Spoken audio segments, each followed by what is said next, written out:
എല്ലാവർക്കും നമസ്കാരം.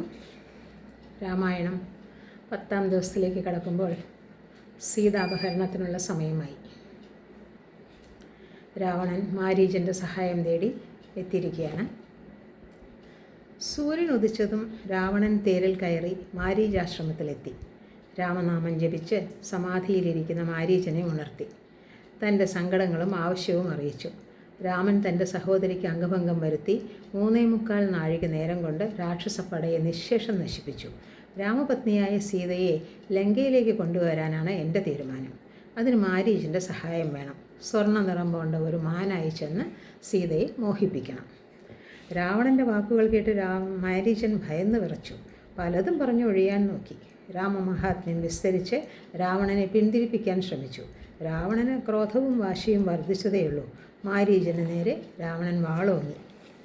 ഒരു നിമിഷം മാരീചൻ ആലോചിച്ചു. ദുഷ്ടന്മാരുടെ കൈകൊണ്ട് മരണം സംഭവിച്ചാൽ നിശ്ചയമായും നരകത്തിൽ ചെന്ന് കിടക്കേണ്ടി വരും. മരണം രാമൻ്റെ ശരമേറ്റാകുമ്പോൾ നിത്യമുക്തിയാണ് കൈവരിക. രാക്ഷസ രാജാവിൻ്റെ ആജ്ഞ അനുസരിക്കാൻ മാരീചൻ തയ്യാറായി. മാരീചൻ മനോഹരമായൊരു പൊന്മാനായി. രാമൻ സീതയെ രഹസ്യമായി അറിയിച്ചു. ഭിക്ഷുരൂപത്തിൽ രാവണൻ വൈകാതെ നിന്നെ അപഹരിക്കാനെത്തും. മായാസീത പർണശാലയിൽ നിൽക്കട്ടെ. രാവണവധം കഴിയുവോളം നീ അഗ്നിമധ്യത്തിൽ മറഞ്ഞിരിക്കുക. ആശ്രമ പരിസരത്ത് ഇതുവരെ കാണാത്തൊരു കനകമൃഗം, അതിനെ എങ്ങനെയെങ്കിലും പിടിച്ചു കൊണ്ടുവന്ന് തരൂ. മായാസീത മോഹത്തോടെ ഭർത്താവിനോട് അപേക്ഷിച്ചു. സീതയെ കാത്തുകൊള്ളുക എന്ന് ലക്ഷ്മണനോട് പറഞ്ഞുകൊണ്ട് രാമൻ സ്വർണ്ണമാനിനെ പിടിക്കാനായി ഇറങ്ങി. കാട്ടിലെങ്ങും രാക്ഷസന്മാരുണ്ട്, സൂക്ഷിക്കണം. ജ്യേഷ്ഠൻ അനിയനെ വീണ്ടും ഓർമ്മിപ്പിച്ചു. കുറേ അധികം ചെന്നിട്ടും പിടികൊടുക്കാതെ മാൻ അകന്നകന്നു പോയി. ഒടുവിൽ രാമൻ ഒരു ശരം തൊടുത്തുവിട്ടു. അതോടെ അവൻ വീണു. വൻ മല പോലെയുള്ള രാക്ഷസനായി മാറി. പ്രാണവേദനയോടെ സീതയെയും ലക്ഷ്മണനെയും വിളിച്ച് അവൻ പിടഞ്ഞു നിലവിളിച്ചു. രാമൻ്റെ നിലവിളിയാണെന്ന് ധരിച്ച് സീത പരിഭ്രാന്തിയായി. സൗമിത്രേ, നീ ചെല്ലുക, വൈകിടാതെ. ലക്ഷ്മണൻ സീതയെ സമാധാനിപ്പിച്ചു. ഇത് ഏതോ രാക്ഷസൻ്റെ കപടതന്ത്രമാണ്. എൻ്റെ ജ്യേഷ്ഠന് ഒരാപത്തും സംഭവിക്കില്ല. അദ്ദേഹത്തിൽ നിന്ന് ഒരു നാളും ആർത്തനാദവും ഉണ്ടാവുകയില്ല. അതൊന്നും സീതയ്ക്ക് ബോധ്യമായില്ല. അവൾ ലക്ഷ്മണനെ ദുഷ്ടാത്മാവേ എന്ന് വിളിച്ചു. രാമന് മരണം സംഭവിച്ചാൽ തന്നെ സ്വന്തമാക്കാമെന്ന ഗൂഢലക്ഷ്യമാണ് ലക്ഷ്മണൻ്റെ മനസ്സിലെന്നും കുറ്റപ്പെടുത്തി. രാമനില്ലെന്ന് വന്നാൽ ആ നിമിഷം താൻ പ്രാണൻ വെടിയുമെന്ന് ശപഥവും ചെയ്തു. ഗത്യന്തരമില്ലാതെ ലക്ഷ്മണൻ ആശ്രമത്തിൽ നിന്ന് ഇറങ്ങി. സീതയെ രക്ഷിച്ചുകൊള്ളുക എന്ന് വനദേവതമാരോട് പ്രാർത്ഥിച്ചു. അവസരം പാർത്ത് നിന്ന രാവണൻ താപസവേഷം പൂണ്ട് ആശ്രമാങ്കണത്തിലെത്തി. സീത അദ്ദേഹത്തെ സ്വാഗതം ചെയ്തു. ഫലമൂലങ്ങൾ നൽകി പൂജിച്ചു.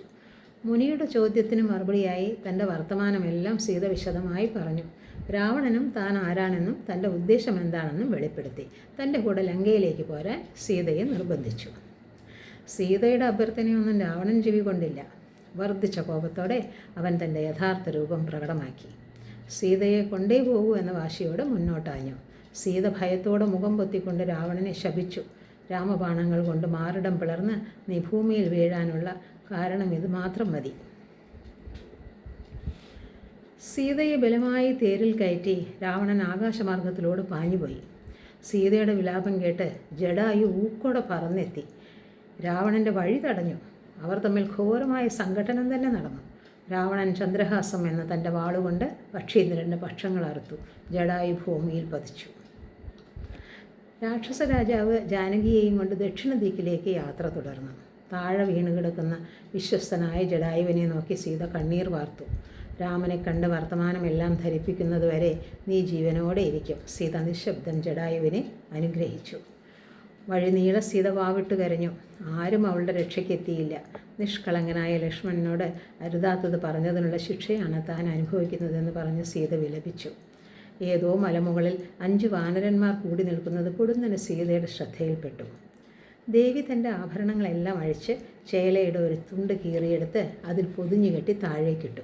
അത് രാക്ഷസരാജൻ കാണുകയുണ്ടായില്ല. രാവണൻ ദക്ഷിണ സമുദ്രം കടന്ന് സീതയെയും കൊണ്ട് ലങ്കാനഗരത്തിലെത്തി. അശോകവനത്തിൽ ശിംശഭാവൃക്ഷത്തിൻ്റെ തണലിൽ രാമപത്നിയെ ഇരുത്തി. തനിക്ക് വിശ്വാസമുള്ള ചില രാക്ഷസ സ്ത്രീകളെ വിളിച്ചു കൊണ്ടുവന്നു. നിത്യവും പാലിച്ചു കൊള്ളുക എന്ന് ചട്ടം കെട്ടി. ആ മരച്ചുവട്ടിൽ രാമനെ സ്മരിച്ചും രാമനാമം ജപിച്ചും ജാനകി നാൾ കഴിച്ചു. മുടി കെട്ടാതെ, വസ്ത്രങ്ങൾ മാറാതെ, മുഷിഞ്ഞ മുഖവും മനസ്സുമായി, വെയിലും തണുപ്പും കാറ്റും വന്നു പോകുന്നതറിയാതെ കുനിഞ്ഞ മുഖവുമായി സീത നിരാഹാരയായിരുന്നു. സങ്കടം മനുഷ്യജന്മത്തിങ്കൽ ആർക്കില്ലാത്തോ?